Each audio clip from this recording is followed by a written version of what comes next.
Hello learners, and welcome to our this lecture 10 of module 2, and today we will have a end of the week of 2, and let's pause for a moment and reflect on fascinating journey that we have taken through classical finance in this week.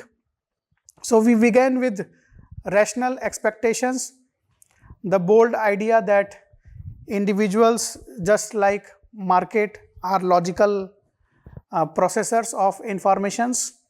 The assumptions was elegant that people don't make systematic mistakes, they learn, they update, and they adapt. And the economy in this world functions like well-tuned orchestra where every note harmoniously it is played harmoniously. Every market price is reflecting all available knowledge. Then we stepped into expected utility theory, the mathematical backbone of decision making under risk. It, it told us that rational investors always choose outcomes that maximize their expected satisfaction. But soon we encountered paradoxes given by Alice Ellsberg, and little cracks in the foundation was being made that made us wonder that do people really make decisions this way. So lecture 8 took us deeper into structure with modern portfolio theory and capital asset pricing model, the beautiful symmetry of risk and return. The Markowitz and Sharp gave us model that still dominate textbooks and corporate boardroom today. They assumed investors were disciplined, consistent, and perfectly informed, always seeking the highest return for the lowest possible risk. Then in lecture 9, we reached the grand conclusion of classical thinking, that efficient market hypothesis. The idea was that if everyone acts rationally and all information is instantly absorbed, then markets are unbeatable. Prices reflects everything. Patterns are illusions, and everyone hoping to outsmart the market is chasing shadows. But now, as we stand here in lecture 10, I want you to imagine a different picture, one that isn't so mechanical.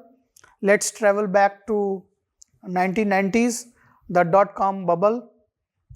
Imagine an investor, a middle class engineer from any city, suppose Pune.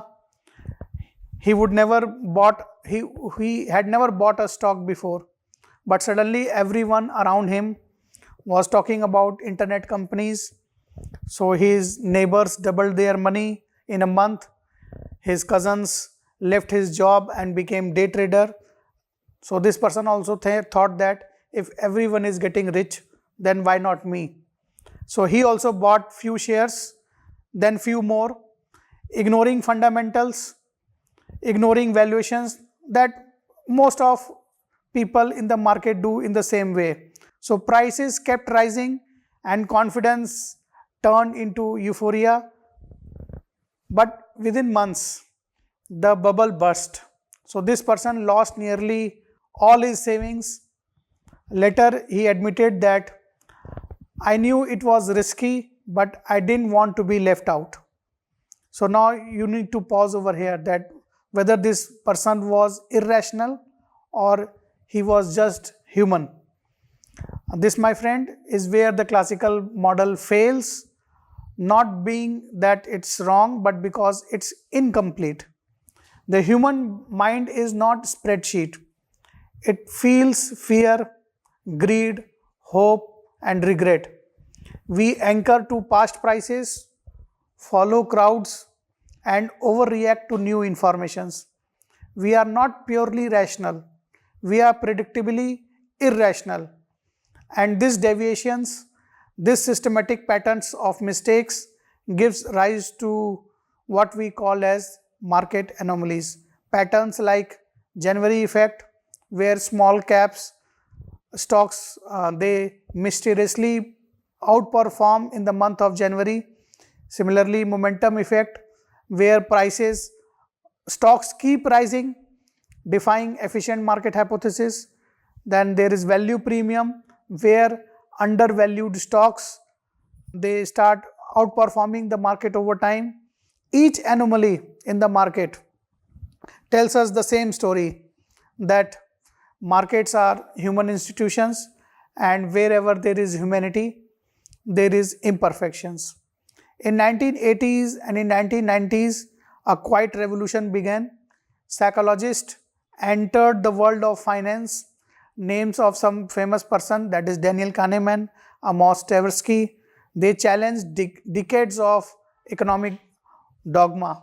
They didn't start with equation, they started with question. Very simple question: why do people buy high and sell low?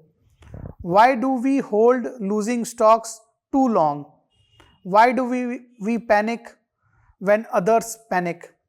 And from those questions emerged behavioral finance, that new way of understanding the market through the lens of human behavior.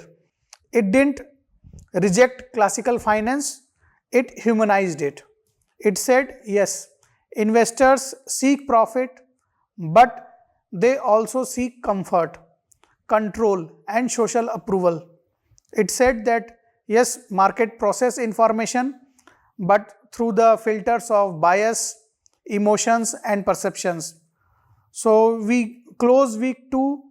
I want you to reflect on this intellectual journey that we have covered, from irrationality to reality, from perfect models to imperfect minds.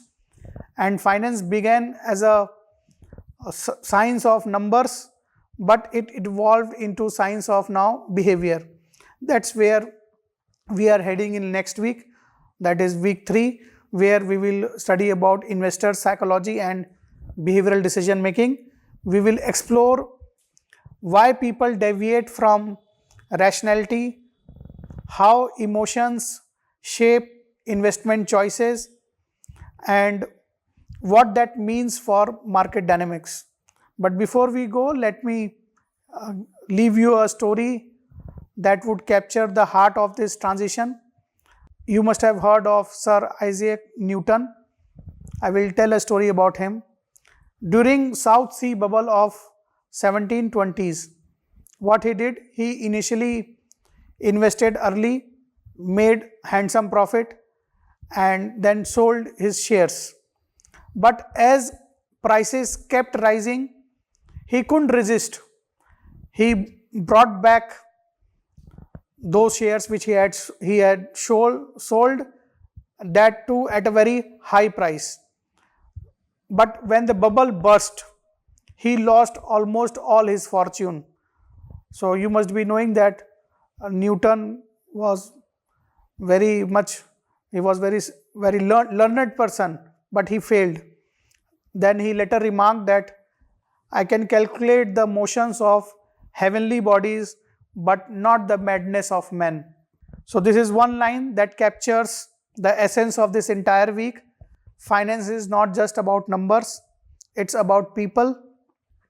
As we move into next module, remember this, that market don't move because of information. They move because of interpretation. And interpretation, we will see that where psychology would be meeting money. Thank you for listening, and I will see you in week 3, where we begin to decode the human side of finance. Thank you.